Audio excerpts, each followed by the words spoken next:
જય માતાજી મિત્રો, જય વિહોતમાં। તો ફરીથી મારે એક નવા બ્લોગમાં તમારા બધા મિત્રોનું હાર્દિક સ્વાગત કરું છું। મિત્રો, તો અત્યારના જમાનામાં મોટાપો બહુ વધી ગયો છે।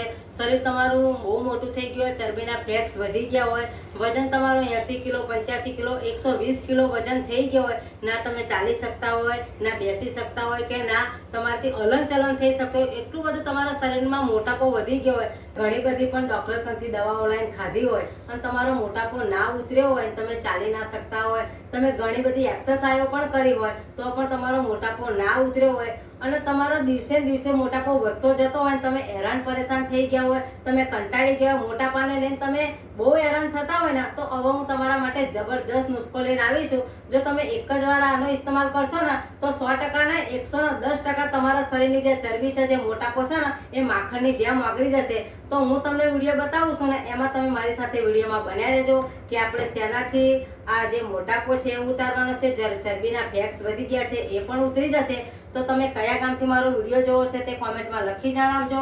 અને હું તમારા માટે જબરજસ્ત ઘરેલું નુસ્ખો લઈને આવી છું કે આની અંદર આપણે કોઈ એક પણ રૂપિયાનો ખર્ચો નથી થવાનો અને આ બધી જ વસ્તુ આપણા ઘરમાં રહેલી છે અને આ આપણે કેવી રીતે બનાવવાનું છે, આના માટે શું લેવાનું છે એ પણ હું તમને આગળ વિડીયોમાં બતાવી દઉં। તો ચાલો મારી સાથે વિડીયોમાં તમે બન્યા રહો કે આપણે કઈ વસ્તુ લેવાની છે અને શું લેવાનું છે એ હું તમને બતાવી દઉં। તો આપણે બનાવતા પહેલાં સૌ પ્રથમ આવી રીતે તમારે કઢાઈ હોય કે તપેલી હોય લઈ લેવાની અને આવી રીતે 1 ગ્લાસ ભરીને તમારે પાણી લઈ લેવાનું છે અને પાણીને ગરમ કરવા મૂકી દેવાનું છે। પાણી ગરમ થાય ત્યાં સુધી આપણે કઈ કઈ વસ્તુ લેવાની છે એ પણ હું તમને બતાવી દઉં। તો મિત્રો, આજે જે હું તમને નુસ્ખો બતાવવા જઈ રહી છું ને, એ નુસ્ખો મેં મારા પોતાના પર અજમાયેલો છે। મારો 70 કિલો વજન હતો અને હું ગમે ત્યાં બહાર જાઉં તો બધા મને માસી માસી કહેતા હતા, પણ આ નુસ્ખો ને આ પાણી બનાવીને મેં પીધું છે 15 દિવસ તો મારો 20 કિલો વજન ઉતરી ગયો છે અને મારો અત્યારે 50 કિલો વજન છે। અહીંયા મેં 5-6 મરી લઈ લીધી છે। આ મરી શું કામ કરે છે કે તમારા શરીરના જે ફેક્સ વધી ગયા હોય ને એને ઉતારવામાં મદદરૂપ કરે છે મરિયા। તો આવી રીતે તમારે કાળી મરી લઈ લેવાની છે, વધારે માત્રામાં નથી લેવાની, કારણ કે જો તમે આને વધારે લેશો ને તો તમારા શરીરમાં એસિડિટીનું પ્રમાણ પણ વધી શકે છે। એટલે તમારે 4 કે 5 મરી લઈ લેવાની છે કે આ મરી તમે આને વાટવાથી અને આને ખાવાથી તમારા શરીરમાં જે મોટાપો છે, ચરબીના ફેક્સ છે ને એ ઉતારવામાં મદદ કરશે। તો આવી રીતે પહેલાં આપણે મરીનો વાટીનો ભૂકો કરી લેવાનો છે। આપણે અહીંયા મરી એકદમ ભૂકા જેવી થઈ ગઈ છે।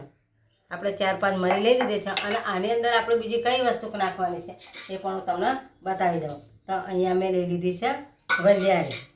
આ વલિયારી આપણે મદદરૂપ બને છે કે જો તમને પેટમાં ગેસ થઈ જતો હોય, એસિડિટી થઈ જતી હોય અને તમારું પાચન તંત્ર નબળું હોય કે તમને ખાવા ના પચતું હોય તો વલિયારી એમાં તમને મદદરૂપ બને છે। તો આપણે વલિયારીને હાથથી આવી રીતે થોડીક મસળી દેવાની છે અને પછી જે આપણે મરિયા વાટ્યા હતા ને એની અંદર વલિયારી નાખી દેવાની છે અને જે મરી અને વલિયારી છે એને બેને આપણે બરાબર ખાંડી નાખવાની છે અને એકદમ ઝીણી ભૂકા જેવી કરી દેવાની છે।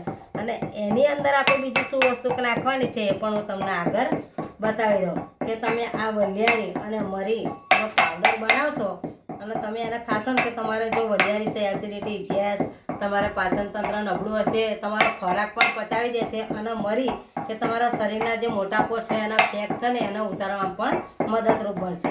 તો આપણે અહીંયા વલિયારી અને મરી ખાંડી લીધી છે, જોઈ લો।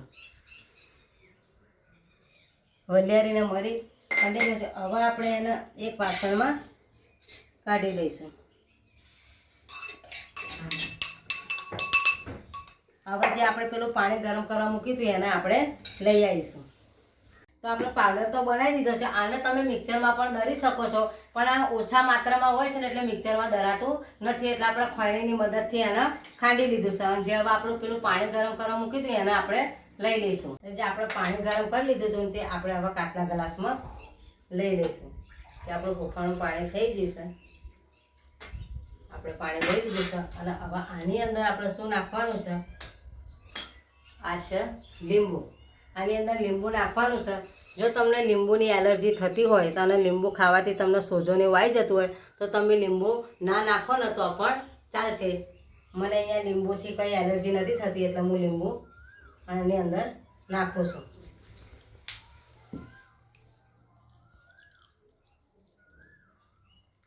અને જે આપણે વલિયારી અને જે મરીનો પાવડર હતો એ આપણે ઓછા માત્રામાં લેવાનું છે, એને આપણે નાખી અને આવી રીતે બરાબર મિક્સ કરી લેવાનું છે. અને આની અંદર એક વસ્તુ કેવી નાખવાની છે ને કે આ પાણીનો એ રાજા છે. એને ખાવાથી અને એને પીવાથી કે તમારા શરીરમાં જે મોટાપો છે એ ઉતારવામાં મદદ કરશે.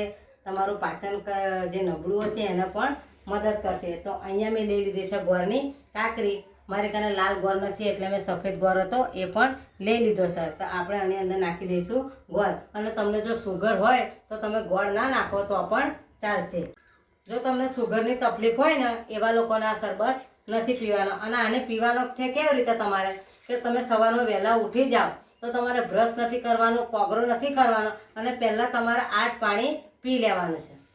કે તમારે આપણે જે વરિયાળી લીધી છે મરિયા અને મેં લીંબુનો રસ નાખ્યો છે અને ગોળ એને બધાને હલાવીને તમારે 10 મિનિટ મૂકી રાખવાનું છે. કારણ કે બધાના ગુણ એક થઈ જાય એવી રીતે તમારે એને હલાવીને મૂકી રાખવાનું છે. અને 10 મિનિટ થાય ને એટલે તમારા સવારમાં તમે વહેલા ઉઠો ને એવું તમારે બ્રશ નથી કરવાનું, મોં નથી ખંગાળવાનું, આ નૈણા કોઠે તમારે પીવાનું છે. આવું તમે 10 થી 15 દિવસ જો આ જ્યુસ પીશો ને બનાય તો તમારા શરીરનો ગમે એવો મોટાપો. અને પીધા પછી તમારે અડધો કલાક ચા પાણી નાસ્તો કશું જ નથી કરવાનું. અને અડધો કલાક થઈ જાય પછી તમે ચા પાણી નાસ્તો કરી શકો છો. કારણ કે આ પીધું ને તમે જો તરત ચા પાણી નાસ્તો કરશો ને તો આના ગુણ તમારામાં નહીં ઉતરે. તમને જે મોટાપો છે ને એના ફેક્સ વધી ગયા છે ને એનામાં તમને કોઈ રાહત નહીં મળે. તો આ પીધા પહેલાં પી નાખવાનું છે, પછી તમારે ચા નાસ્તો અડધો કલાક પછી કરવાનો છે. આવું તમે 10 થી 15 દિવસ આનું સેવન કરશો ને તો તમારા શરીરમાં ગમે એવો મોટાપો હશે આ તમે પીશો ને તો તમારા 10-15 દિવસમાં ગમે એવો શરીરનો મોટાપો હશે, ચરબીના ભાગ હશે ને એ પણ ઉતરી જશે. અને માખણની જેમ તમારા શરીરની ચરબી હશે, મોટાપો હશે ને એ પણ ઓગળી જશે. તો આનું સેવન મેં કર્યું છે, મને ફરક પડ્યો છે એટલે તમે જરૂરથી કરજો. તમારે કેવી રીતે પીવાનું છે એ પણ હું તમને બતાવી દઉં. તમારે એક ઝડપીએ નથી પીવાનું, તમારે ઘૂંટડે ઘૂંટડાને શાંતિથી પીવાનું છે. તો આનું સેવન તમે જરૂરથી કરજો. તમારા શરીરની કોઈ પણ સમસ્યા હશે, મોટાપો હશે ને એ બધો જ મટી જશે. તો આવા જ વિડીયો જોવા માટે મારી ચેનલને સબસ્ક્રાઈબ કરજો, સપોર્ટ કરજો. ફરીથી મળીશું એક નવા વિડીયો સાથે. ત્યાં સુધી બધાને જય વિહોતમાં.